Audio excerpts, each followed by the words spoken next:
গলদ ধর্ম। রেগে বললেন, রন্টি, তোমার এ কি অপকর্ম? তোমার লেখাপড়ায় মাসে করছি এত খরচা, তার বদলে তুমি করছো বাংলা ভাষায় চর্চা। দাদু বললেন, ব্রাভো ব্রাভো, জোরে বাজাও তুমি। সাথে কি আর রবি ঠাকুর, নোবেল গেছে চুরি।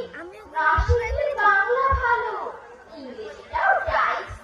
বদ হজমে ভুগছো, তবু রান্নাটাতে স্পাইসি।